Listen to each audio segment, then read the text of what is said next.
25 बड़ी खबरों के बाद चलिए आगे बढ़ते हैं। ईरान बनाम अमेरिका इजराइल की जंग का आज 10वां दिन है।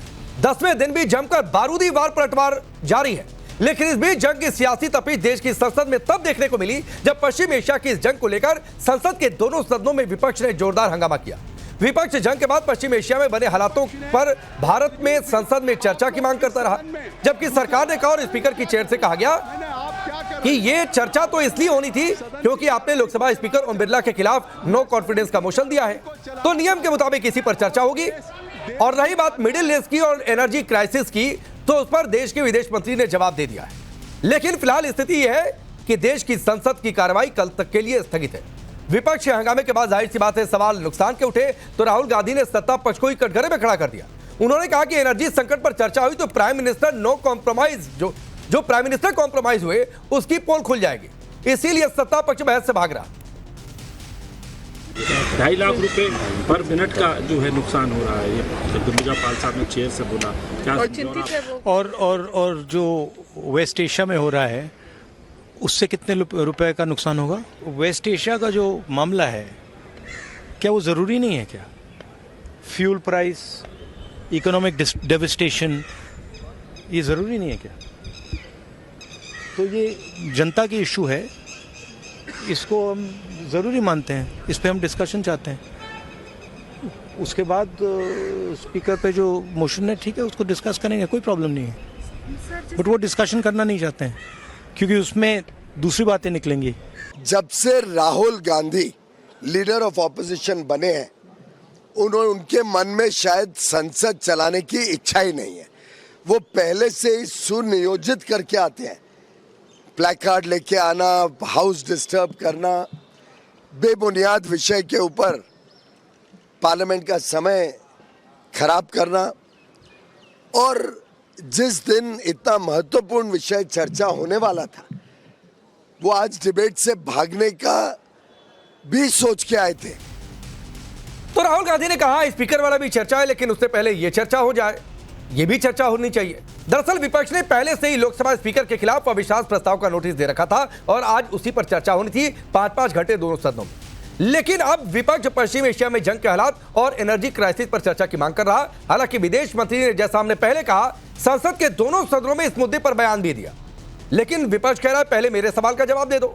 दूसरे सेशन का पहला दिन आज हंगामे की भेंट चढ़ गया। जो आवाज यहाँ उठा रहे विदेश मंत्री ने इतना सुंदर से, व्यापक रूप से, अच्छी तरह से जो वक्तव्य दिया है, आप लोग सुनते नहीं है, आप लोग को सुनना नहीं है। ये क्या चाहते हैं आप लोग? क्या एक परिवार, एक आदमी पूरा देश का महाराजा है क्या? लेकिन इन सबके बीच जब सदन की कार्रवाई नहीं चली तो गुस्सा दिखा चेयर पर बैठे जगदम्बिका पाल का। उन्होंने विपक्षी सांसदों को बार बार नसीहत दी, कहा कि आप लोग जो मोशन लेकर आए, जो नियम है उसके मुताबिक चर्चा करिए। इसकी बात बाद में देखेंगे, सुनिए जरा और समझिए गुस्से को। एक तरफ अगर राहुल बोलना चाहते हैं, दूसरी तरफ आप सदन में बैठे हुए हैं, तो इस तरीके से नहीं। सदन नियमों से चलता है, नहीं सदन नियमों से चलता है। आप ये थोड़ी कह सकते हैं मैं ये संकल्प नहीं, आप राहुल गांधी को बोलने दीजिए, आप केसी वेणुगोपाल को। You can't take any decision. ये नहीं कि हम नहीं बोलेंगे, केसी वेणुगोपाल बोलेंगे। ये कौन सी प्रक्रिया है? ये कौन सी नियमावली है? ये नियम कौन सा है? महुआ, ये क्या ताली बजा रहे हो? महुआ, ये कोई तरीके? You are sensible. आपको समझना चाहिए। आप इस प्रस्ताव को मूव करिए ना। आप क्यों नहीं मूव करना चाहते? आखिर ये प्रस्ताव लेकर के आए हैं, ये क्यों नहीं मूव कर रहे हैं? पूरा देश आपको आज कर रहा है, पूरे देश के लोग देख रहे हैं कि be either you are in opposition or you नहीं। अगर ये इररिस्पांसिबल बिहेवियर है, इमेच्योर बिहेवियर है, आप सदन नहीं चलने देना चाहते हैं। मैं सदन को चलाना चाहता हूं, मैं सदन को चलाना चाहता हूं। तब सोचिए, सड़क पर होता है ना कि जिसका जब मन आए वो बोल दिया कि लोकतंत्र के सबसे बड़े मंदिर लोकसभा में जाकर हो जाएगा कि जब जो मन किया बोल दिया। जगदम्बिका पाल नियमों की बातचीत कर रहे थे, लेकिन विपक्ष कह रहा था कि नियमों के मुद्दे पर सरकार अपने गिरबान में जाके सुनिए। सरकार अपना पक्ष साफ करे कि वॉर को वो किस तरीके से ले रहे हैं, उनका राय क्या है इस पर। और फिर हम आत्मनिर्भर की बात कर रहे हैं, हम अमेरिका का ऑर्डर मान रहे हैं, तो हमारी आत्मनिर्भरता और हमारे देश को कोई डिक्टेट कर रहा है कि आपको तेल कितने दिन खरीदना है, कितना ले पाएंगे आप। तो ये कहीं ना कहीं बहस होनी चाहिए। सवाल 67,000 भारतीयों का ही नहीं, गैस की कीमत क्यों बढ़ाई आप? जो आप एश्योरेंस देंगे कि पेट्रोल डीजल के दाम नहीं बढ़ेंगे? क्या आप एश्योरेंस देंगे कि 1 करोड़ भारतवासी उस एरिया में हैं? 57,000 छोड़ दीजिए, उन 1 करोड़ की सुरक्षा की गारंटी आप लेंगे? क्या कार्य योजना है उनको निकालने की? उससे सदन को विश्वास में लेंगे? प्रश्न ये। एक तरफा बयान दे देना और कहना हमारा काम हो गया, ये दिखाता है कि आपकी पूरी फॉरेन पॉलिसी ही खोखली है, क्योंकि उसी के अनुसार आप कोई भी सवाल जवाब नहीं ले रहे हैं। इसीलिए हमने वॉकआउट किया कि जब हमारी आवाज ही दबाई जा रही है, हमारी जो जनता के मन में सवाल हैं वो ही नहीं लिया जा रहा है, तो किस तरीके की फॉरेन पॉलिसी और क्या ये स्टेटमेंट। सरकार की ओर से भी पलटवार आया, सुनिए पक्ष की ओर से क्या कुछ कहा गया। देश के विदेश मंत्री जवाब दे रहे हैं, तुम प्ले कार्ड रखे हो एनर्जी पर, तो इसका मतलब है तुम्हें जवाब नहीं चाहिए, केवल हंगामा चाहिए। और ये अबोध बालक जब से नेतृत्व संभाले हैं, सदन को ग्रैब करने का काम किया। आज केवल इसलिए चर्चा नहीं करना चाहते पार्लियामेंट में कि उनको पता है कि उनकी पूरी धुलाई हो जानी है, क्योंकि लीडर ऑफ प्रोपगंडा का जितना प्रोपगंडा है वो सब जो है बाहर आ जाना है। राहुल गांधी, क्या देश के साथ आप मजाक करेंगे? अपनी पार्टी का तो मजाक कर ही रहे हैं आप। खत्म हो रही है आपकी पार्टी। और विपक्ष के लोगों को भी कहूंगा, कृपा करके अब राहुल गांधी के पीछे चलना बंद करिए।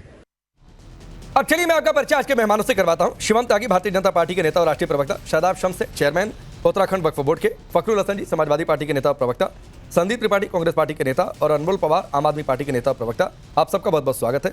संदीप त्रिपाठी, आपसे शुरू करता हूं। एक मुद्दे पर क्यों नहीं टिके रहते हैं? आज एक मुद्दा तय कर लीजिए, कल दूसरा मुद्दा, परसों तीसरा मुद्दा। कि सड़क है, चौराहा है, जब जो मन किया वो बोल लेगा। राकेश जी, इसका मतलब है कि सरकार सारे मुद्दों पर फेल है। तो क्या हम करें कि एक स्पेसिफिक मुद्दा जो सरकार चाहे उसी पे बात करें? मैं ये कहता हूं कि आप पत्रकार हैं, आपका इतना बड़ा चैनल है। चलिए आज हम, आप कह रहे कंफ्यूज है ना, आप सरकार की 4 विफलताएं बता दीजिए। नहीं, आप पत्रकार हैं से क्या मतलब है? आप बता दीजिए ना। नहीं, संदीप त्रिपाठी, आप पत्रकार हैं से क्या मतलब है? आप यहाँ पर आकर मुझे सर्टिफिकेट देंगे कि मैं पत्रकार हूं और कितना अच्छा पत्रकार हूं, या फिर मैं क्या हूं? तो मत दिया करिए भाई सर्टिफिकेट। मैं कहूं कि आप नेता हैं, मैं फखरुल जी के बारे में कुछ कहूं, मैं अनमोल भाई को लेकर कुछ कहूं, यह अच्छा लगता है क्या? आप कांग्रेस पार्टी के नेता हैं। अरे कांग्रेस का नाम लिखा हुआ है तो आप कांग्रेस पार्टी के ही नेता हैं। आपसे जो पूछ रहा हूं सर, उसका जवाब दीजिए। देखिए समय कम होता है, टेलीविजन चैनल पर आपकी पार्टी आपको भेजती है कि आप अपनी पार्टी की स्ट्रेटजी, आप अपनी पार्टी की सोच बताएंगे देश के सामने, और मेरा काम है यहां पर बैठकर सवाल पूछना। आज चेयर की ओर से यह कहा गया कि जिसका जब मन आएगा वो नहीं बोलेगा। एक नियम था, स्पीकर के खिलाफ नो कॉन्फिडेंस मोशन है, आप लोगों को उस पर बोलना था। नहीं साहब, अभी हम तेल बोलेंगे, अभी हम मिडिल ईस्ट पर चर्चा करेंगे, अभी कोई और बोल देगा, परसों कोई नहीं होता है। मैं वही पूछ रहा हूं कि ये चौराहा है या देश का लोकतंत्र का मंदिर है? राकेश जी, क्या बहस के लिए उस मुद्दे पर जो है समय निर्धारित हो गया था क्या, जो आज चर्चा? हाँ, निर्धारित हो गया था। बता दीजिए। अरे होनी थी चर्चा भाई, आज होनी थी चर्चा। आप लोगों के हंगामे के चलते नहीं हुई। गलत बात कर रहे हो। गलत बात क्या कह रहा हूं? उसका प्रोसेस होता है। चेयर की ओर से यह कहा गया कि ये मोशन है, मूव करिए, वो नाम लेते रहे, इसके बाद आगे की कार्रवाई आगे बढ़ेगी। ये बात सुनिए, उसकी प्रक्रिया ये है कि उधर से जब ये मोशन आएगा, पूछा जाएगा, 50 लोग खड़े होंगे और प्रस्ताव स्वीकार होगा। अरे तो मूव तो करते मोशन, यही तो प्रक्रिया थी। ये तय था ना आज की डेट में कि होना था। किसने तय किया? संदीप त्रिपाठी तय कर देंगे बैठ के। आप ही लोकसभा स्पीकर बन जाइए। नहीं, हम है ना, तो हम निर्धारित करेंगे कि हमको कब लाना है। कैसे बात कर रहे हैं? अच्छा, आप तय करेंगे, ये स्पीकर नहीं तय करेंगे। ठीक, अरे लाए हम है कोई चीज, और कोई और तय करेगा। ठीक, हम अपने हिसाब से लेके आएंगे ना। यही है गुमराह करना। सच्चाई है कि ये गुमराह करना हो गया। नहीं नहीं नहीं, ठीक है, सारे मुद्दों पर फेल है। आज मोदी अरे भाई ट्रंप की चमचागिरी कर रहे हैं और इसी मुद्दे पर हम चाहते थे। आज 60 रुपए गैस का दाम बढ़ गया, तेल का दाम, हम तो कह रहे हैं कि आप देश को इंश्योर कर दीजिए कि तेल, खनिज, जो भी वहां से चीजें आती हैं, ठीक है। शिवम त्यागी एक रिप्लाई करिए, फिर फखरुल जी आता हूं। शिवम त्यागी। और गुमराह और कंफ्यूज सरकार है कि ठीक ठीक ठीक संदीप भाई, ठीक है ठीक है। Thank you. देखिए, हिंदुस्तान के उत्तर प्रदेश में ईस्ट में जाके फिर प्रतापगढ़ में एक छोटे से गांव के अपने घर के कमरे में बैठकर संदीप त्रिपाठी बता रहे हैं देश को कि क्या होना चाहिए, क्या गलत है, कौन सही है, कौन गलत है, कौन बिका हुआ है, क्या सवाल होना चाहिए, क्या नहीं। मतलब अरे आड़े टेढ़े मुंह बना के सिर्फ बहस कर लेने भर से कुछ होता नहीं। प्लीज आप इनको रोकेंगे क्या? जरा क्या हो गया भाई इनको? ये भड़क गए, देखना ये जरा सा, ये तो इनको क्या सुई हुई रखी हुई है क्या कैमरा के बराबर में कि जरा सा दूसरे के बोलते तुरंत लग जाती है और वो दे के हाथ उठा के क्या कर रहे हैं, दुआएं पढ़ रहे हैं क्या हो गया इनको? अरे दुआ पढ़ना बंद करो रे, रैली नहीं है, रुको जरा। ठीक ठीक है संदीप त्रिपाठी, इनके समय में संदीप त्रिपाठी प्लीज आप बोल रहे थे, सभी सुन रहे थे। अब मुझे पता है, सुनिए, अब क्यों मैं कह रहा हूं कि आप बौखला गए हैं, क्योंकि फखरुल हसन भी लगातार इशारा कर रहे थे, लेकिन मैं शिवम त्यागी के पास गया कि रिप्लाई ले लूं तो वो बीच में नहीं कूदे कि नहीं साहब हम तो इशारा कर रहे थे, पहले हमको बोलने दो, हमारे हिसाब से डिबेट चला लो। फखरुल हसन भी बीच में कह लेते थे कि मेरा बोलना जरूरी नहीं है क्या, हमने तो बीजेपी को बहुमत से रोक दिया, वो ये कहकर भी बीच में आ सकते थे। लेकिन एक डिसिप्लिन की बात होती है, यहां का शो मैं होस्ट करूंगा, स्पीकर के हिसाब से संसद चलेगा, यहां आप लोगों के हिसाब से नहीं शो चलेगा। सर रुक जाइए, रुकिए, कुछ डिसिप्लिन का डी फखरुल हसन से सीख लीजिएगा। रुक जाइए संदीप त्रिपाठी प्लीज, मैं कह रहा हूं ये डिबेट शो है, आप चौक चौराहे पर अपनी किसी और बहस का एजेंडा मत बनाइए, अड्डा मत बनाइए इसे। अब रुक जाइए सर, रुक जाइए, मैं आखिरी बार कह रहा हूं, रुक जाइए शिवम त्यागी प्लीज, एक मिनट, मैं आखिरी बार वार्न कर रहा हूं संदीप त्रिपाठी, थैंक यू, कि मेरे सामने उलझुल बातें मत क्या करिए, और ये मैं सबके लिए कहता हूं। नहीं, मैं सब क्या तीखी टिप्पणी कर दी? एक गांव एक शहर के कमरे में बैठे हुए, इसमें क्या तीखी टिप्पणी हो गई? इसमें क्या गलत टिप्पणी हो गई? इसमें कौन सी आपकी मर्यादा खत्म हो गई, भंग हो गई? तो रुक जाइए प्लीज। हाँ, तो इसमें कौन सी मर्यादा भंग हो गई भाई? ये सच है। चलिए रुक जाइए, अभी सिर्फ शिवम त्यागी की आवाज होने जा रही है, बात करें। होली का महीना है, मैंने माना, और होली अभी गई है, आपकी आंखें भी लाल हो रही है, होली का असर आपका उतरा नहीं, फिर उछलना शुरू कर देंगे आप ये बोलते ही। एक तो नाराज बहुत रहते हो, पता नहीं क्या बात है, वो गैस के बर्नर पे ही बैठे रहते हो, जलते ही रहते हो हमेशा, दूसरे को सुनने को तैयार नहीं, सवाल पर है ना। Thank you. मैं एक चीज बहुत साफ तरीके से कहना चाहता हूं, स्पीकर को हटाने का प्रस्ताव इनका था, इन्होंने ही कहा था, एक कानून के हिसाब से, प्रक्रिया के हिसाब से 45 दिन के अंदर वो मूव होना था। आज आकर जब वहां पर बैठकर चेयर से कहा गया कि भैया जो मोशन है उसको मूव करिए, क्योंकि ये आपकी ही प्राथमिकता थी, आपको ही स्पीकर महोदय से परेशानी थी। एक कॉन्स्टिट्यूशनल पोजीशन पर बैठे हुए व्यक्ति इतने लंबे समय से पार्लियामेंट नहीं आ रहे हैं, उन्होंने कहा है कि जब तक जो मेरे खिलाफ जो प्रस्ताव आया है इस पर कोई फाइनल वर्डिक्ट नहीं आ जाता, मैं पार्लियामेंट नहीं आऊंगा। आप क्या चाहते हैं कि इस देश में एक कॉन्स्टिट्यूशनल प्रॉब्लम खड़ी हो जाए? अरे उस पर मूव करिए, मूव करने के बाद बहस करिए, चर्चा करिए, उनका क्या बायस्ड रवैया था आपके खिलाफ उस पर बात करिए। ये आदमी सुनता तो है ही नहीं, देखना मैं म्यूट पड़ी है विंडो, उसमें भी बोले जा रहे हैं लगातार, नहीं देखना। आप बोलिए। अरे पीछे रह के बोलो भाई, बच्चे डर जाते हैं ऐसे आड़ी टेढ़ी शक्लें बना रहे, रुको जरा। Thank you. अब मैं एक चीज और कहना चाहता हूं, जब उस विषय को लेकर आप इतने जो है डेडिकेटेड थे, आप उसको लेकर आए, तो आज उसको मूव करके उस पर चर्चा करनी थी। उसके बाद विषय अगर ईरान का आता तो उस पर भी सवाल जवाब होता, वहां पर भी सवाल जवाब दिया जाता। लेकिन हंगामा करना, कुर्सियों पे चढ़ने जैसी स्थिति पैदा कर देना, मोशन मूव ना करना, क्या साबित करना चाहते हो भाई?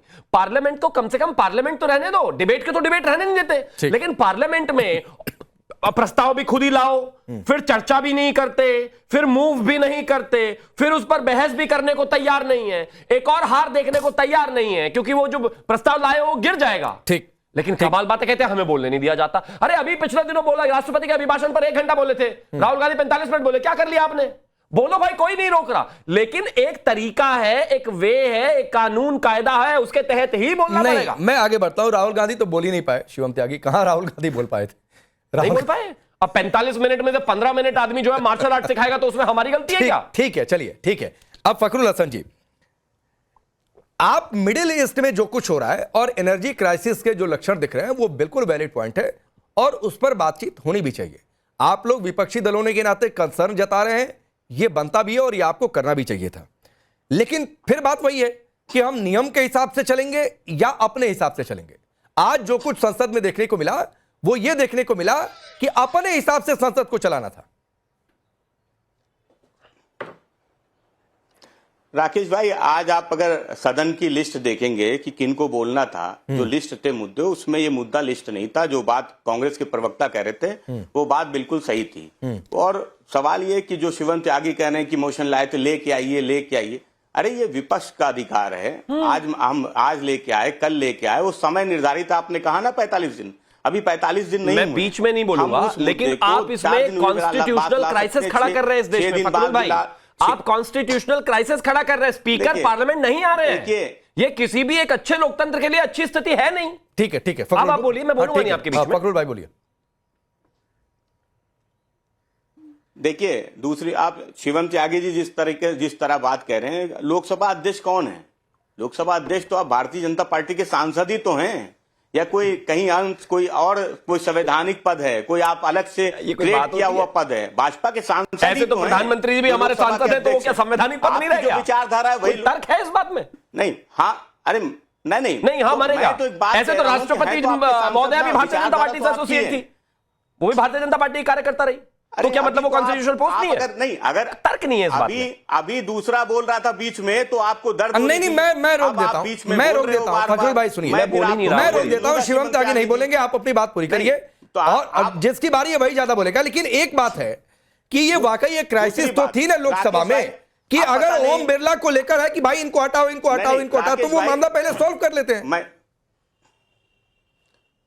नहीं, तो राकेश भाई, सवाल ये है कि भाजपा के लिए, आपके लिए, हमारे लिए तो बड़ा मुद्दा है। हाँ। हम और आप तो अपमानित महसूस कर रहे हैं कि कोई डिक्टेट करे हमें अमेरिका में बैठ के कि 30 दिन का तुम्हें समय दे रहे हैं और 30 दिन तक पेट्रोल ले लो। हम तो अपने को अपमानित महसूस कर रहे हैं, भाजपा ही नहीं करेंगे। शिवम त्यागी को अपमान महसूस नहीं हो रहा है, इसलिए इनके लिए ये मुद्दा बड़ा नहीं है। हमारे लिए लोकसभा अध्यक्ष का मुद्दा बड़ा नहीं है। हमारा देश हित, हमारे देश के साथ जिस तरह का व्यवहार अमेरिका कर रहा है, वो मुद्दा हमारे लिए बड़ा है। अच्छा, तो इसका एक सॉल्यूशन दे देता हूं। मेरा एक प्रस्ताव है, जबरदस्ती है फकरुल भाई, मेरा एक प्रस्ताव है। सर सुनिए, मुझे संसद में लोकसभा की परंपरा, नियम क्या है, किस हिसाब से चलता है, जाहिर सी बात है मुझे जानकारी नहीं है जितना आप लोगों को होगी। मैं एक बात लेकिन सामान्य तौर पर कहता हूं कि अगर यह संभव हो तो आप लोग कहिए कि नहीं, हमारा पूरा प्रस्ताव है, हम इसको विड्रॉ करते हैं। कोई ओम बिरला के खिलाफ अविश्वास प्रस्ताव लाना विपक्ष की गलती थी, इसको हटाइए, इस पर हम करेंगे ही नहीं, ना इस पर हम आगे कोई कार्रवाई चाहते हैं, आ जाइए, हम इस पर चर्चा चाहते हैं। क्यों नहीं ये बात लाई जाती है? क्या ये संभव है? नहीं, राकेश भाई,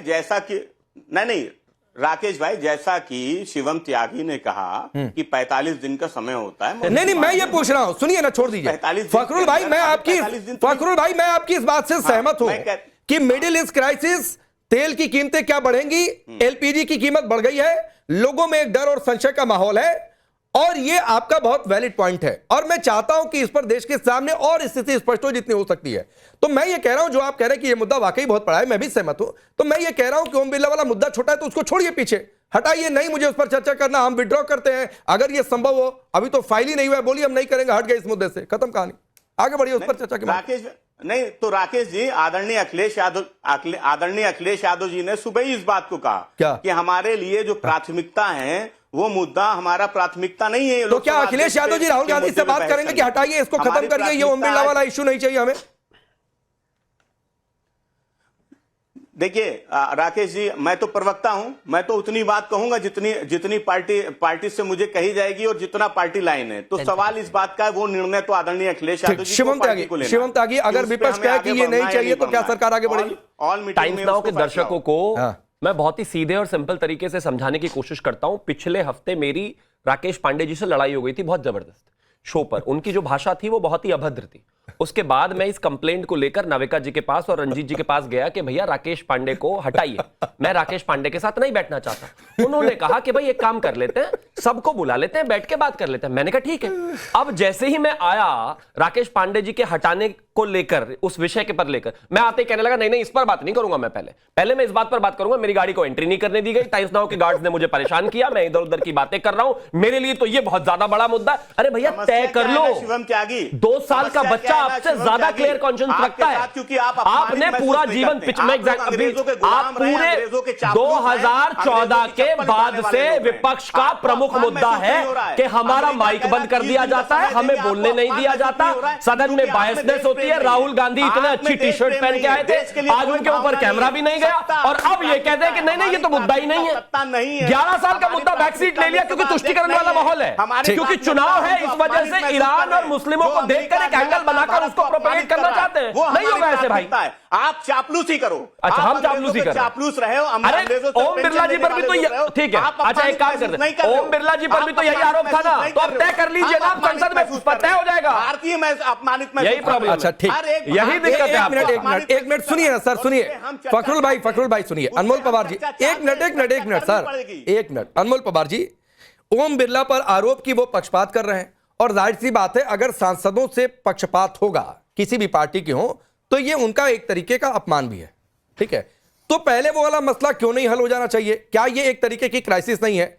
और अगर आप ये चाहते हैं कि कुछ और मुद्दे हैं वो ज्यादा जरूरी हैं, तो ये वाला मुद्दा विड्रॉ कर लीजिए, कहिए नहीं है, छोड़ दीजिए, हम अपने क्यों आपस में लड़े भिड़े, आओ इस वाले मुद्दे पर चर्चा करते हैं। पांडे जी, क्या सरकार का भी यही मानना है कि अगर नो कॉन्फिडेंस वाला मोशन जो है वो डिसाइड नहीं होता, वो मुद्दा जो है उस पे जो है मोशन फाइल होके उस पे चर्चा नहीं होती, तो क्या और सारे मुद्दों को हमें भूल जाना चाहिए? क्या सरकार भी यही मानती है? आज जब इतना बड़ा युद्ध चल रहा है जिसमें हमारे देश के प्रधानमंत्री जो हैं वो बोलने से भी कतराते हैं, आज आप एक चीज देखिए, एक चीज पे गौर करिए कि तेल जो हमारा 50% क्रूड ऑयल है और 60% एलपीजी है वो स्ट्रेट ऑफ हॉर्मोज से आता है।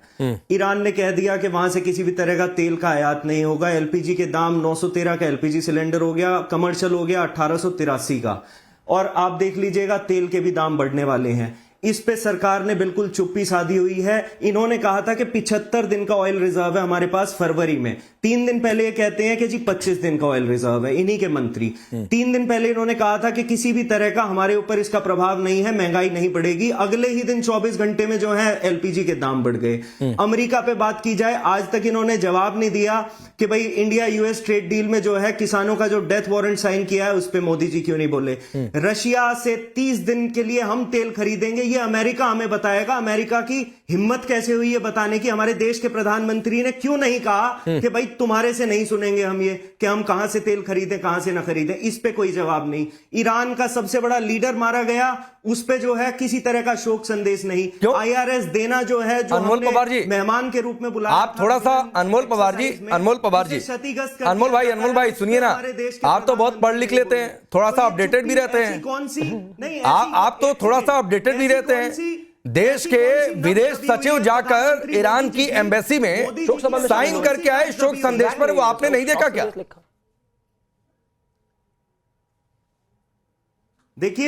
देखिए पांडे जी, जब ईरान के राष्ट्रपति मरे थे ना, उस समय पे देश के प्रधानमंत्री ने शोक संदेश अभी जो मैं पूछ रहा हूं वो बताइए सर। वहां पे देश के फॉरेन सेक्रेटरी जाकर ईरान की एम्बेसी में जी खामनेई के निधन पर शोक व्यक्त करके आते हैं, क्या आप इससे अवगत हैं या नहीं?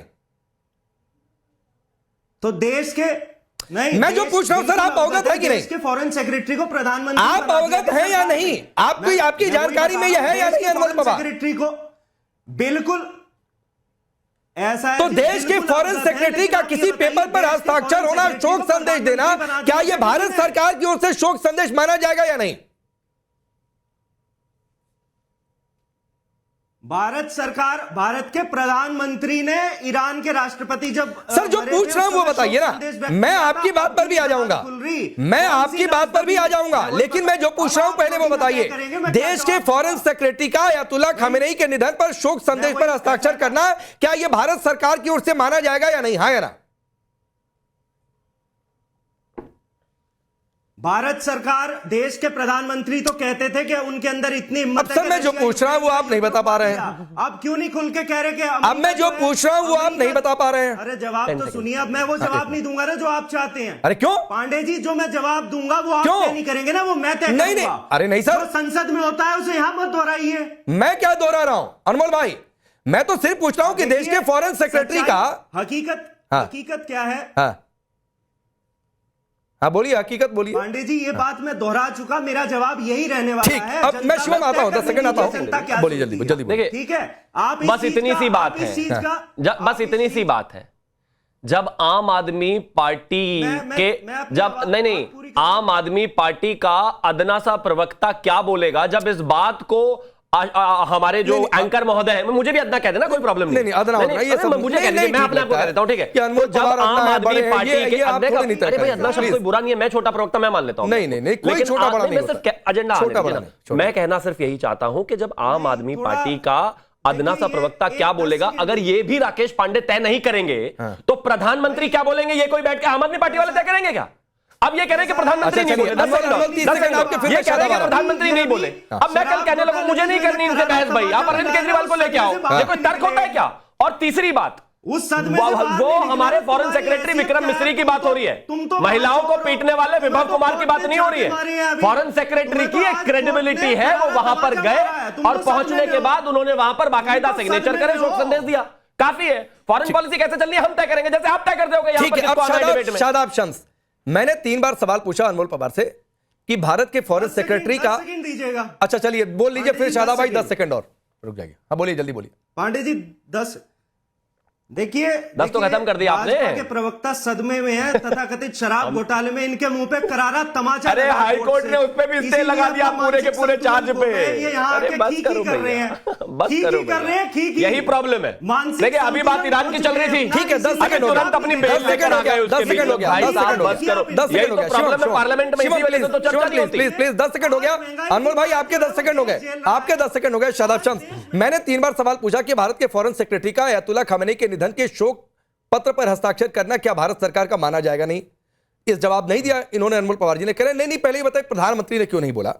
तो मसला विपक्ष की ओर से क्या पॉलिटिकल पोस्टरिंग का है, और वो इसलिए है क्योंकि मसला वोट बैंक का है, सीधी सी बात है। नाच ना जाने आंगन टेढ़ा, अराजक विपक्ष लगातार अराजकता फैलाना चाहता है, इसके पास कोई मुद्दा विपक्ष के पास नहीं है। हम ये कह रहे हैं, अगर आपको ये लगता है, आप ये कह रहे हैं कि भाई आपके साथ आप रिमूवल मोशन लेके आ रहे हैं, आप कह रहे हैं कि आप नो कॉन्फिडेंस मोशन स्पीकर महोदय के खिलाफ ला रहे हैं, फिर आप कह रहे हैं कि नहीं आप बहस करा लीजिए दूसरे मुद्दे पे, फिर आप कहेंगे हमें बोलने नहीं दिया। भाई एक तरफ हो जाइए ना। अगर आप ये कहते हैं आपको यकीन है कि नहीं यहाँ बहस कराने से वो पूरी ईमानदारी से सुनेंगे, तो फिर आप प्रस्ताव ही क्यों ला रहे हैं? और अगर आपका प्रस्ताव नॉन इन्वॉल्व है और आपको ये मालूम है कि आप झूठ बोल रहे हैं, जो कि आप बोलते हैं, जो कि आपका नेचर है, आप केवल और केवल लोगों को गुमराह करते हैं, मुद्दा आपके पास नहीं है, और आपको सिर्फ और सिर्फ अपीजमेंट पॉलिटिक्स करनी है, एक तुष्टीकरण की राजनीति के चलते आपको वोट बैंक को खुश करने के लिए दिखाना है कि आप ईरान के साथ खड़े हैं, आपको ईरान से बड़ी हमदर्दी है। 1 करोड़ भारतीय जो गल्फ में फंसा हुआ है, जिसके ऊपर लगातार बम्बार्डमेंट हो रहा है, उसके ऊपर आपको कोई हमदर्दी नहीं है। हमारे लोग जो पूरे, जिसमें मुसलमानों की संख्या भी एक बहुत बड़ी संख्या है, वो जो सऊदी अरब में, जो कतर में, जो कुवैत में, जो लेबनान में, जो चारों तरफ फंसे हो, उनकी कोई चिंता आपको नहीं है, क्योंकि आपको अपनी तुष्टीकरण की राजनीति के सिरमौर ईरान नहीं ये कह रहे हैं। नहीं शादाब शम्स भाई, ये विपक्ष की ओर से कहा गया है कि जितने लोग फंसे हैं उनको लेकर आया जाए, सरकार देखे। आप कहें कि इसकी बात विपक्ष नहीं कर रहा है तो ये भी गलत है। विपक्ष के कई नेताओं ने कहा है। फखरुल हसन कुछ कहना चाह रहे हैं, 30 सेकंड आपको देता हूं, बोलिए। 10 सेकंड दे दीजिएगा। देखिए मैं आ रहा हूं अनमोल भाई, इसके बाद जैसा कह रहे थे, भाजपा के दूसरे प्रवक्ता जो बात कर रहे थे, आपने खैर आपने उनको टोक दिया। विदेश नीति देश बनाए, विदेश नीति क्या होगी ये भारत सरकार बताए, बेहतर है। तो अगर यही बात हम यही बात तो विपक्ष भी कह रहा है, लेकिन सवाल ये कि विदेश से विदेश नीति क्यों कैसे चलेगी, तय कैसे चलेगा कि 30 दिन का समय हमें दिया जाता है। अमेरिका कौन होता है ये बताने वाला। फिर एक उदाहरण शिवम त्यागी ने दिया, मैं भी एक उदाहरण दे देता हूं। अगर कोर्ट में 2 पक्ष लड़ रहे होते हैं और न्यायपालिका पे या जज के खिलाफ कोई एक पक्ष होता है, वो कहता है कि मुझे ट्रांसफर एप्लीकेशन मूव होती है, ट्रांसफर एप्लीकेशन मूव होती है। बहुत से मामलों में जज खुद कह देता है मैं इस मामले से खुद को अलग कर रहा हूं। अगर किसी एक पक्ष को मेरे पे विश्वास तो भरोसा नहीं है, तो ये तो एक बात होगी नैतिकता की। गलत एग्जाम्पल ही गलत है, तो सारे तो गलत बोल रहे हैं, शुरू से अब तक गलत है, फिर भी अपने आप। अच्छा ठीक है, मैं भी एक बात, कैसे एक मामले मैं बताता हूं कैसे अलग है, क्योंकि स्पीकर महोदय ने किसी एक मामले से खुद को अलग नहीं कहा। उन्होंने कहा है कि जब तक उस प्रस्ताव पर चर्चा नहीं हो जाती, रिजल्ट नहीं आता, मैं उससे खुद को अलग करता हूं, मैं पार्लियामेंट नहीं आऊंगा। ठीक है, ये ऐसा ही है कि अखिलेश यादव कह दे कि मैं हर सुबह बैठ के वो जो पीछे घर में 5 स्टार ऑडिटोरियम बना रखा है जहां पर आप रोज बैठ के पत्रकार वार्ता करते हो, मैं वहां नहीं आऊंगा।